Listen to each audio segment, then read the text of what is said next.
Well, hello again. It's Sunday, and it's time for another piffle peddling update. What have I seen this week from the piffle peddlers? Okay, with regard to ET coming here, crashing here, etc., etc. Plenty of other piffle peddlers, of course, but they're the piffle peddlers I'm interested in. I think so. Yeah, otherwise you wouldn't be watching this channel. Okay, so it's 2:32 in the afternoon, Sunday the 13th of July 2025. This is actually the equivalent of the 13th of December in the UK. It's a bit chilly today, so I've got the thicker shirt on. It's a bit chilly, I don't know what it is, probably 10-15 degrees today. It's a bit overcast and it's been raining, so it's midwinter here in Australia, in Western Australia. Well, Australia. So anyway, enough of the piffle from me. So now I hadn't heard him mention this before, but Mr. Semivan has he's obviously got fed up telling his usual sort of stories, because now he's advanced, he's upped the ante. Now he's he's joined the abduction club, you know, along with Salus from the Malmstrom Air Force Base, who, you know, 30 years after the Malmstrom event, he was abducted by aliens. He was lying in bed and he was floated through the wall onto an alien spacecraft, just like hundreds of others. Happens all the time, doesn't it? Now, Semivan is claiming the same thing. He's saying he's he was saying that he was lying in bed and there were these beings appeared and they floated him away and took him onto an alien spacecraft. That's Semivan. So I think you can put a line through Semivan just like you can put a line through Salus, and you can put a line through anybody that tells you they're lying in bed and they're abducted and taken away by aliens. It's complete and utter nonsense, isn't it? It's drivel. As I've said many times before, this sort of thing would insult the intelligence of a cheese and pickle sandwich. So, you know, at least Gary Nolan's aliens only stood around his bed and looked at him through the windows for weeks on end. They left him where he was, you know, perhaps because he shared his bedroom with his brother, who by all accounts never saw anything at all. And they thought that if they'd floated Gary Nolan out through the window, his brother might have noticed and alerted his parents. Gary Nolan, of course, didn't mention it to his brother, didn't mention it to his parents, even though these aliens were all round his bed and they were looking through the windows at him for weeks on end. Really, Mr. Nolan, would you care to elaborate on that? Well, it might have just been a dream.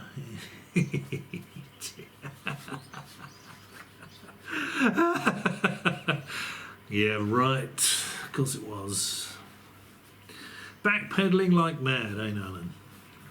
Because he knows everyone with an IQ bigger than their shoe size is going to think complete and utter bullshit.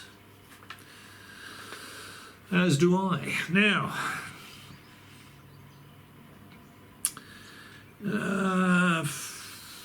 Burlison, Senator or Congressman Burlison, as I've said before, I still haven't looked up the difference, if there is one, tells us the Nordics,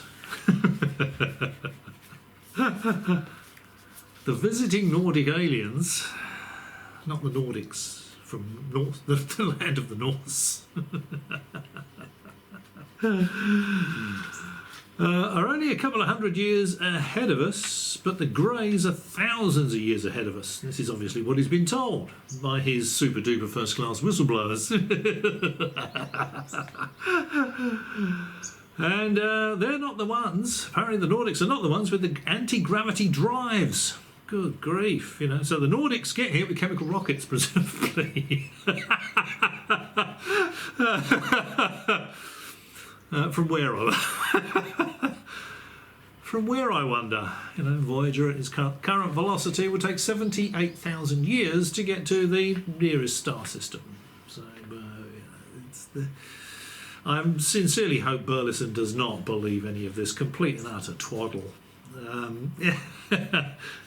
The Greys are the ones with the anti-gravity, the anti-gravity drives. The Nordics don't have that technology. They're not much in advance of us.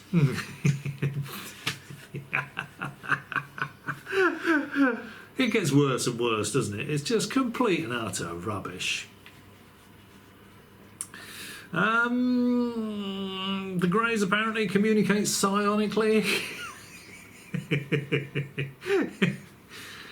telepathically.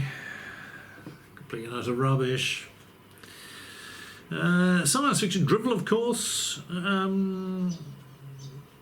This drivel comes from Burlison's staff ET expert David Grush, apparently.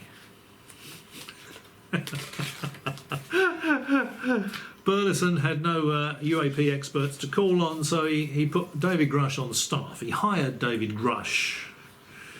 And he still doesn't have any ET UAP experts on his staff, does he? Grush doesn't know anything at all.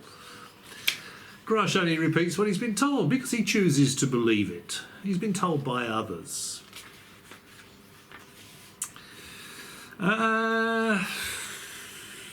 Yeah, Grush is a complete waste of time. I've said it before. Put a line through Grush. Put a line through all of these clowns. You know, how far are we past put up or shut up time, you know? Put up some tangible evidence or shut up. Put up or STFU.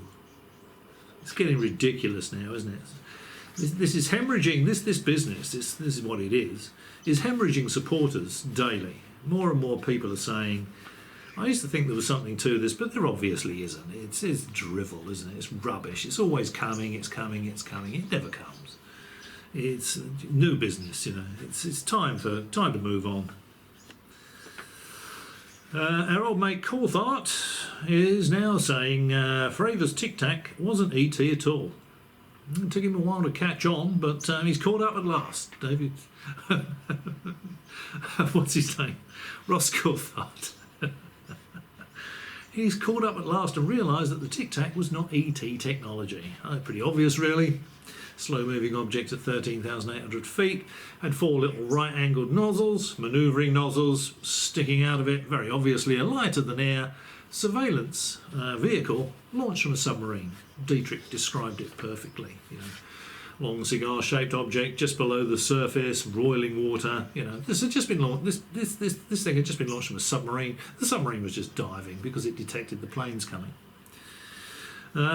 It's obviously what happened. Very obviously what happened, isn't it? And I thought it was funny, actually. I think Dietrich was being interviewed by Mick West. And she said, yeah, it looked like a 737 fuselage. So he said, it didn't have any wings. She said, no, it was just a fuselage, and it was just below the water. And I think Mick West said it sounds a lot like a submarine, and she didn't comment. You know, now I would have pushed that. Mick West is too nice. You know, he's far too nice with these people. He wrote a book, didn't he, debunking these clowns? He didn't comment that with something of respect. I can't possibly respect these people. They all know it's nonsense, and they're fleecing the gullible, basically. So I can't respect those people. I call a spade, you know. But Dietrich perfectly described a submerging submarine.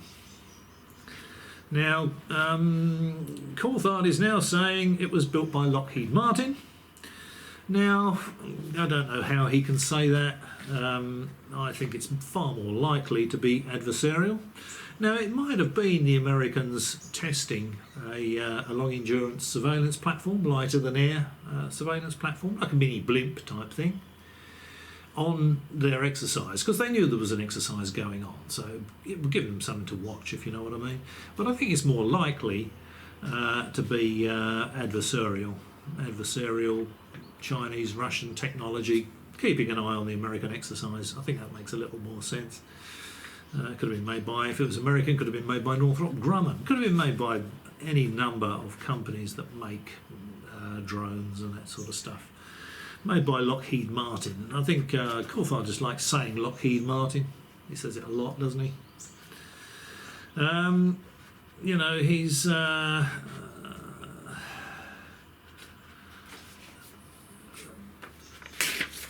I think he's picked Lockheed Martin out of a hat. Although I think he said his people behind the scenes, you know, have told him it was Lockheed Martin. I think that's the story, the latest story.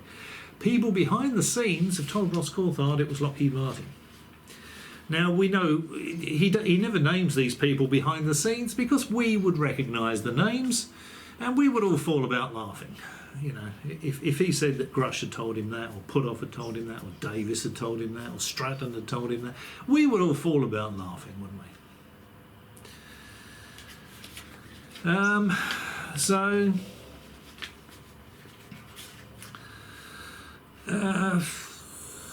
yeah. No, there was the right angled the right angled manoeuvring nozzles sticking out of it, you know. Propulsion and manoeuvring nozzles tell us immediately not exotic not exotic technology at all. Lighter than air. It's a blimp. It's a little blimp type thing. Lighter than air vehicle. As I've said before, you know, you can adjust the density of the gas inside it to match the density of the atmosphere at a given altitude, and the blimp will just rise to that altitude, so that the density of the gas inside the balloon matches the density of the air outside, and it will stop. It won't ascend anymore.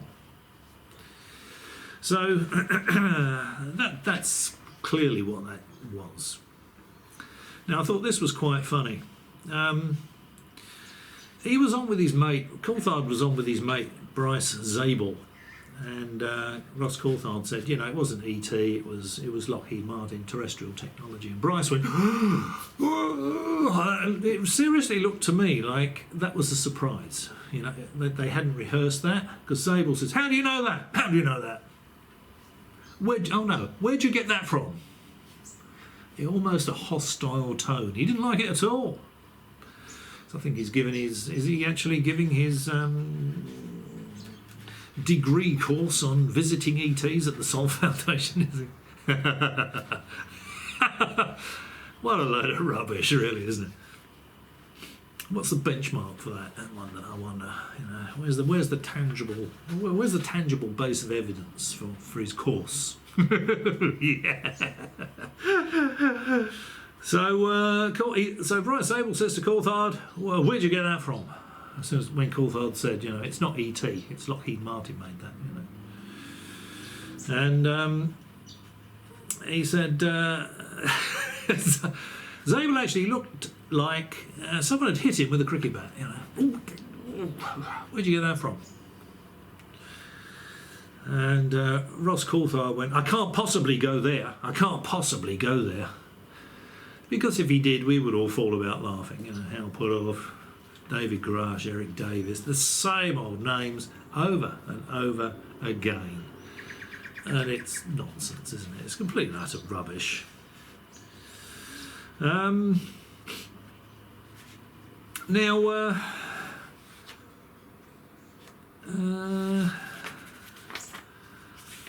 on, there's a couple more notes here.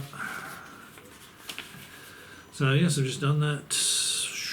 Yes, Coulthart also said some of the drones. Oh yeah, Coulthart also says some of the drones flying over the US were Chinese. Well, the Chinese do have drone ships. The Americans have actually tracked drones coming from a freight ship. I can't remember what it's called now. It might have had an Australian-sounding name. I should have looked that up. But these swarm of drones went over the US and they flew around a bit, and they tracked them all the way from the ship, flying around over America, and then back to the ship. It was a Chinese drone swarm. And Coulthart is saying, yeah, well, some of them were Chinese, but they weren't ordinary drones. They were using electrogravitic propulsion.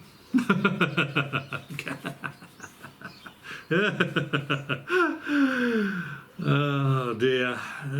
So how do we know this is complete and utter bullshit?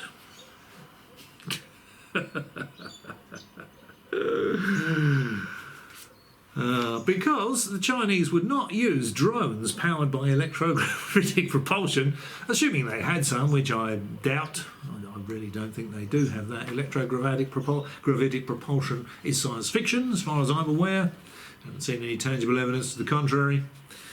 But if the Chinese had cracked that, it would be super secret technology. They are not going to fly it over enemy territory. They're not going to fly it over the United States, so the United States can shoot a couple down and reverse engineer them. Then the United States is going to have electrogravitic propulsion as well, isn't it? You know, I keep saying it, but how on earth is, you know, he just does not give the impression he's smart enough to be a lawyer, Coulthart, does he? He just does not seem to have an ounce of critical thinking ability. You know, if the Chinese did have electrogravitic propulsion, they're not going to fly it on drones or anything else over the United States. Because the United States would get hold of it. They would shoot it down, they would capture it, they would reverse engineer it, and then the United States would have the same technology. Drivel, science fiction, rubbish. As usual from Coulthart, you know, it's drivel. Now the deputy, then acting director of Arrow, has now left the organisation. That's Tim Phillips. I wasn't sure whether he was still involved or not last week when I made the video last week, but apparently John Kozlowski, of course, is the new director. Tim Phillips has left the organisation. Tim Phillips has left the building, but he's been given a couple of interviews. And one of the things that he said I thought was really quite interesting. He maintains, of course, that Arrow has found no tangible evidence to support any ET coming here, crashing here story. No one's reverse engineering ET technology. It's all science fiction rubbish. That's what Tim Phillips says.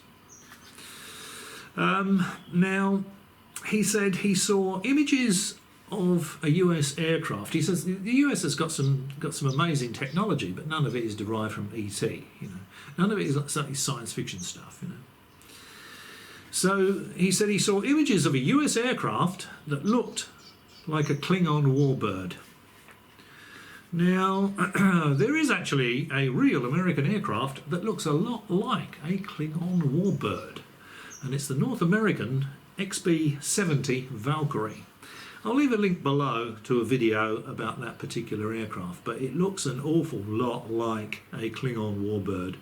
It's even got the variable geometry wingtips, like the Klingon warbirds have.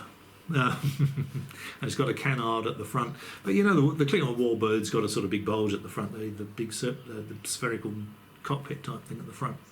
Very, very similar to the Klingon warbird. So I'm guessing that's what Tim Phillips is talking about. So that's not science fiction, that is science fact. The Americans did build an aircraft that looks an awful lot like a Klingon warbird. Apparently it was capable of Mach 3+, and it was a nuclear bomber that was sort of superseded by ICBMs. Very, very clever engineering went into it. It certainly looks very futuristic. I don't know if you can hear that. It's just started raining.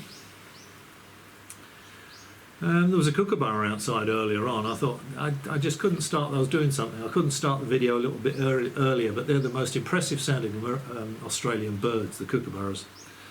And I thought, a kookaburra. Let's hope it's still around when I do my video. But I haven't heard it since I started recording. Anyway. So, Mark III had 6 jet engines. Yeah, very, very futuristic looking thing. I'll leave a link to it below, and you can tell me what you think. Do you think it looks like a Klingon warbird? I think it does. So that'll be what Tim Phillips was talking about. Nothing exotic, no exotic propulsion. Pushed along by 6 jet engines, running on jet fuel. Okay, so hopefully if you're watching this, you'll know that Star Trek wasn't a documentary. And the Klingons aren't real, you know, they're not on their way here to fight us all on our own terms because they like fighting. Yeah, it's the Klingons, isn't it? Of course, a good shower will get rid of any Klingons that you might come across. Now, I saw Mick West put up a video debunking some Skinwalker Ranch nonsense. Personally, I wouldn't waste my time with these clowns. Travis Taylor, the double PhD scientist that doesn't seem to understand science, he also claims to be an alien invasion expert. Of course, he has no idea about alien invasions. He's never seen an alien invasion. He's never been in an alien invasion. He's never thwarted an alien invasion. So perhaps, Dr. Taylor, if you get to see this, you might leave us a comment below and tell us what you think qualifies you to be an alien invasion expert. Okay, so I think, I said it before, I think Mick West is far too nice to these people. He's far too polite to them, but you know, he debunked everything they said. They were using toy. I've pointed out in the past they use toy test equipment on that. It's just TV drivel, Skinwalker Ranch Mysteries or whatever it's called. I don't watch it. I gave up watching it when I saw some of the things they were doing, and you know, Taylor's prancing around with a tri-field detector. I sort of think you get on eBay for about $60. You know, it's complete and utter rubbish. Put a line through Skinwalker Ranch.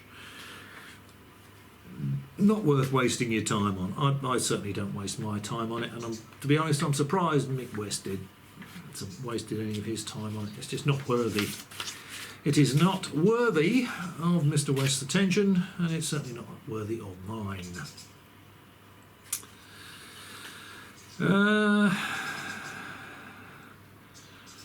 Yeah, so Travis Taylor, he's probably only ever seen Alien Invasion at the movies. Perhaps he thinks Independence Day, Battle Los Angeles, are documentaries. That's what I've got written here. It's the impression I get about Travis Taylor. Complete waste of time, completely clueless. Now, Chris Corbell, you know, with the safe over his right shoulder, so you can see how much money he's made out of the gullible, has said if the US government doesn't disclose ET is here, he will do it for them. As if he wouldn't do that if he could, regardless. He would love to beat the American government or any other government on earth to disclosure, to be able to prove with tangible evidence that ET is coming here, crashing here, that we're being visited by ETs. You know, Corbell will get a Nobel Prize. So we know this is complete and utter bullshit. So he says, if the US government doesn't disclose ET is here, he will do it for them. No, he won't. He really does live in cloud cuckoo land, does Crass Corbell. He says he has direct first-hand whistleblowers that would pack any future hearing. You know, how many more of these fake whistleblowers are we going to have to endure? You know, he may have a bunch of fake whistleblowers that will tell him science fiction, and us, science fiction stories. What he doesn't have is any first-hand whistleblowers, first-hand witnesses that have hands-on with ET materials and technologies, and biology or technology, because nobody has. There is none on Earth. Anybody that Corbell or anybody else puts forward to be put into a congressional hearing should first have their story checked out, validated, or otherwise, as I strongly suspect, by Arrow. If Arrow says it's science fiction rubbish, don't waste anybody's time with it. If Arrow checks it out and says, oh, well, there is something to this, then let's hear what they've got to say. Don't just bring people forward one after another to tell all these stupid bloody stories. You know, sort of bright light in the sky. You know, I flew around a balloon. I'm sure it was an alien spacecraft. You know, completely and utterly pointless. Tangible evidence is required. So anybody, before they get anywhere near any kind of congressional hearing, should have their story validated by Arrow. If Arrow can't validate it, then Congress's time should not be wasted on their science fiction stories. It's as simple as that.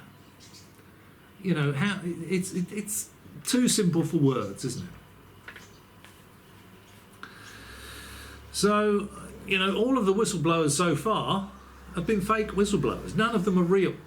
None of them have offered a scrap of tangible evidence to support even one ET is coming here, crashing here, we're reverse engineering their technology story.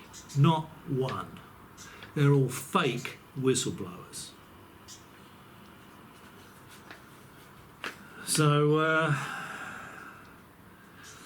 you know, of course, you know, as soon as Corbell mentions this to any of his first-hand whistleblowers, you know, that they're going to have to go to Arrow first to get their stories verified, they'll all call in sick. You know, they won't be able to go. They'll have an important, urgent appointment with their proctologists. You know. Just like Mel and Grush and Elizondo did when Luna went to all the trouble of arranging a skiff that they were going to attend with Arrow. Oh, Arrow's going to be there. Oh, WTF we going to do? We can't tell our stories in front of Arrow. They'll check them out and find it's all science fiction bullshit in 2 days. Let's call in sick, Louis. Yeah, all right, Davo. Yeah, we'll call in sick. Yeah. All three of them called in sick and did not attend Luna's skiff because Arrow was going to be there. And if Corbell said to his fake whistleblowers, you're going to have to go, because remember, anyone can go and talk to Arrow. Arrow encourages people with any stories like this to go and talk to them, so they can check them out and see if there's anything to it. So as Corbell says, I want you guys before I present you to any of the people at Congress there, I suggest that you should be attend the hearing as a witness. You're going to have your story verified by Arrow. They'll go, well, worth a try. Yeah. See you, Jerry. It was worth a crack, wasn't it? I thought I might make a few quid out of it. Because it's all bullshit. He's not going to be able to disclose ahead that he is here. If Corbell could do that, he would. He'd get his Nobel Prize and extra pile of money to put in the safe he's got over his shoulder, his right shoulder. Crass Corbell with his safe. Put a line through that. Clown.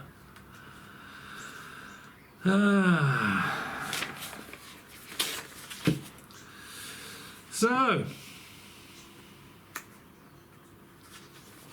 Corbell also says that it's obvious that UAP are directly linked to NHI. Well, complete rubbish, of course. There is absolutely zero tangible evidence to support any kind of UAP being directly linked to NHI, non-human intelligence. See something in the sky, you can't identify what it is. It's an unidentified flying object, UAP. They're real. UAP does not equal alien spacecraft without tangible evidence. You know, you can't see something in the sky, bright light in the sky, and think that UAP is directly linked to non-human intelligence. You cannot make that connection. The only people that do are the fanboys that are trying to make money out of it. Or those so gullible, they have zero critical thinking ability. You know, there is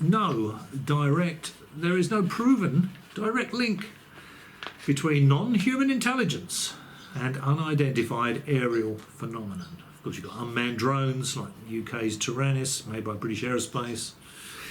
Technically, that's non-human intelligence. I suppose if you saw it flying around, you might think it looked a little peculiar. Nothing. He's trying to link this with extraterrestrials, and there is no link. No tangible link between something you can't identify in the sky and extraterrestrials. Complete and utter rubbish.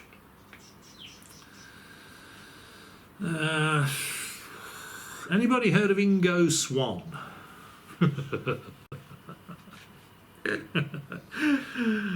No one? Well, can't say I'm surprised. Ingo Swann was a member of the Stargate project back in the 70s. It was a Hal Puthoff remote viewing thing, And Ingo Swann, it was called Project Stargate, this remote viewing project back in the 70s. It was set up by the CIA, I think, Now, the name Stargate, it suggests to you, it sort of gives you an indication of what they've got in their minds, doesn't it? Hal Puthoff, he was thinking about all this ET alien rubbish way back then. Wasn't he into Scientology? Is he still a Scientologist, Hal Puthoff? Does he think everybody has an inner thetan, an alien? It's just drivel. It's a complete waste of time. You wouldn't spend, anyone with an IQ bigger than their shoe size would not spend more than 10 picoseconds on that. Anyway, this Stargate project was real, and they were trying to get psychics, remote viewers, to use them for intelligence gathering. It's quite funny, actually, because the Russians found out about the Americans having this psychic spy program, so they thought there must be something to it. If the Americans are doing it, we better set up a psychic spy program. And of course, the American psychic spy program didn't get anywhere because there's nothing to it. So they asked for more funding, and the Russians, the Russians found out they were requesting more funding. So they thought there must be something to it. We better start our own psychic spy program. So, and then the Americans, so they wanted more funding. So they said, well, the Russians have got a psychic spy program. We need more funding to improve our psychic spy program. And of course, neither psychic spy program produced any psychic spies. It was all complete and utter rubbish. Anyway, Ingo Swann, getting back to where I was at the beginning, he was one of their primo remote viewers. They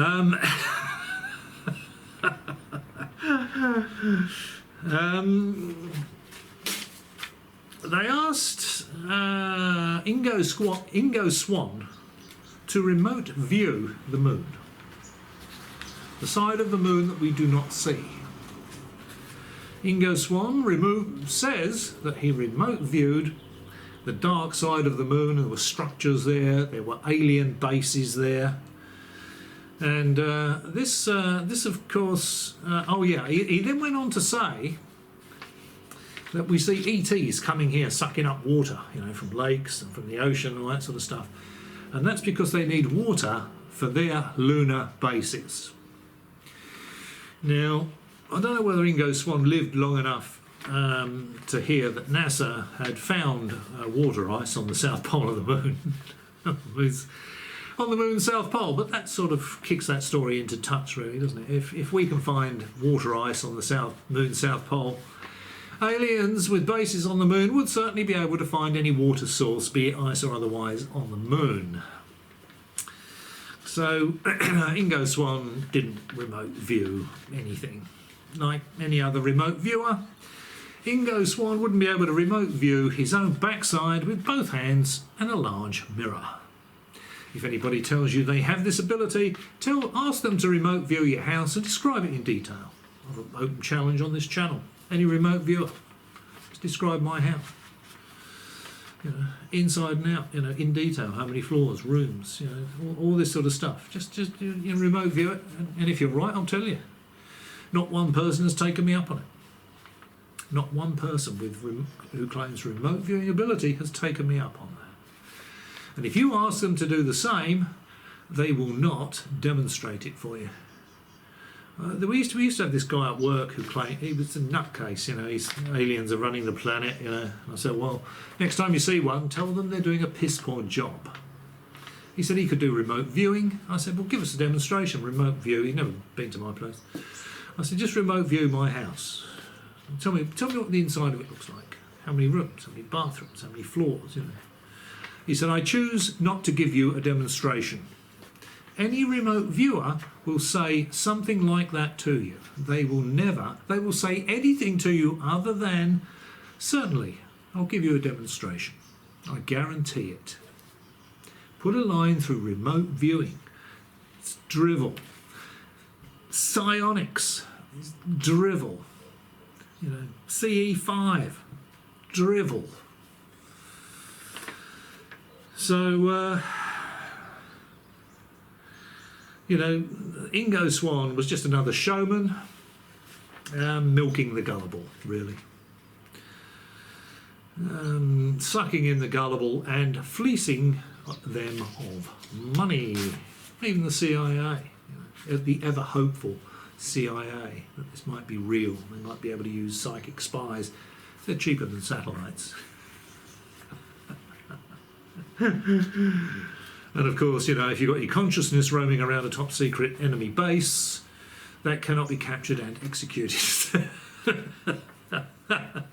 What a load of rubbish, isn't it? I mean... Okay, so what else do we have? We have...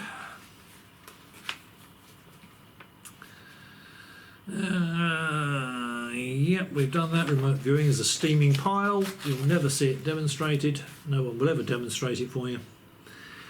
Now, I can barely bring myself to mention the name Stephen Greer, but on this particular occasion I will, because what he's got to say is hilarious. He says that ETs are getting really angry with us because we keep shooting down and reverse engineering their spacecraft. Now, I'd think that, you know, they might get a tad miffed, but really angry, I find that hard to believe. Naughty us.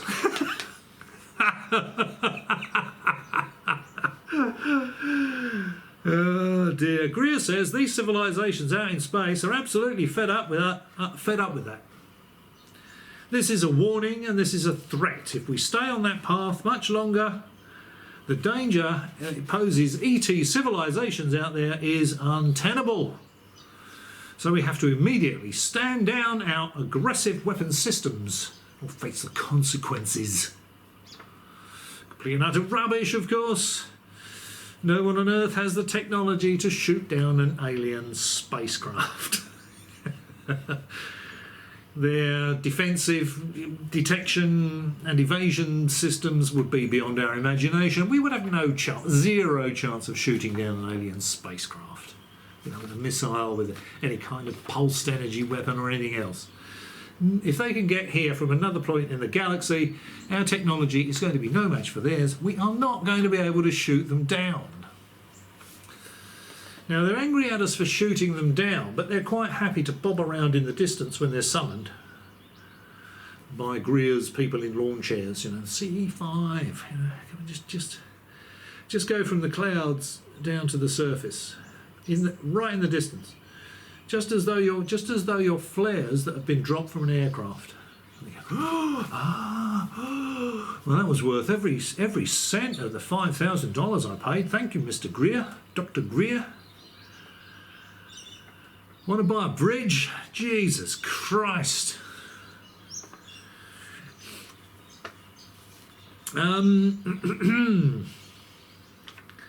So put a line through anything Greer has to say. The CE5's rubbish. We're not shooting down any alien spacecraft. It's all complete and utter drivel. What have we got here? Last, and certainly least, I wasn't sure whether to even mention this, but I've watched a bit of a reportage from Kremlin Jones. He's been to his Awake and Aware thing, which is really comatose and gormless. They're not aware of anything. The steaming pile that is the Awake and Aware conference. From what I can gather, the information presented would struggle into the drivel category, you know. It would insult the intelligence of the cheese and pickle sandwich, and there's zero tangible evidence provided to support even one of the ridiculous claims made in any of the presentations. You know, aliens mucking around with DNA, producing hybrids, living among us.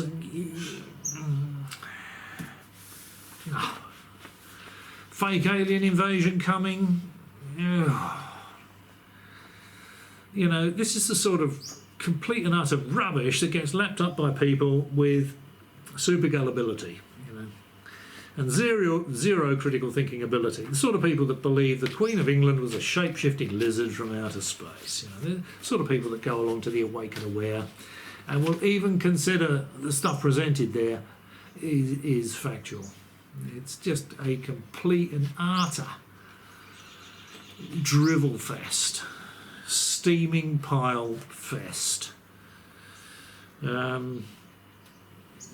Yeah, sort of people that lap up the Queen of England was a shape-shifting lizard from outer space, and ET's coming here, crashing here. We're reverse engineering their technology. You know, ETs are regularly visiting these people on a regular basis. They're having tea and scones every Wednesday afternoon. There's never a selfie, you know, ETs, with tea and scones. You know, it's a complete and utter rubbish. You couldn't pay me enough money to go to the Awake and Aware thing. Just like you couldn't pay me enough money to go to the Contact in the Desert thing. You know, it's just drivel for the gullible punters. That's all it is. Zero facts presented, zero tangible evidence presented to support even one of the fanciful yarns. All right, well, I think that's it. That's a fairly quick one this week. There's not been a huge amount. Really.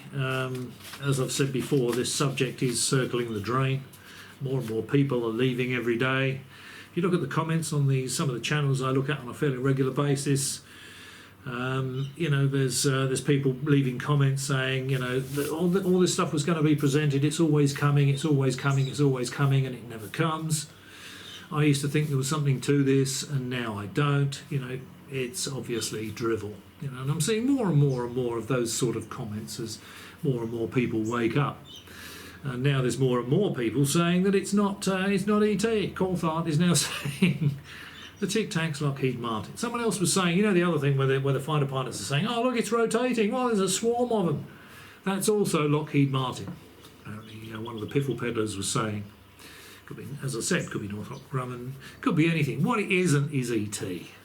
None of it is. You know, Stephen Batchett is still saying, oh, well, the disclosure's coming. He's looking really old, actually, Stephen Batchett. He looks like he's really trying to... He's jumping up and down on one leg and shouting and screaming as loud as he can because he wants this disclosure from the American government before he drops off the perch. He looks in the mirror and he thinks, well, Steve-o, you know, you're looking a bit grim here, mate. You know, you're going to have to push this, you know.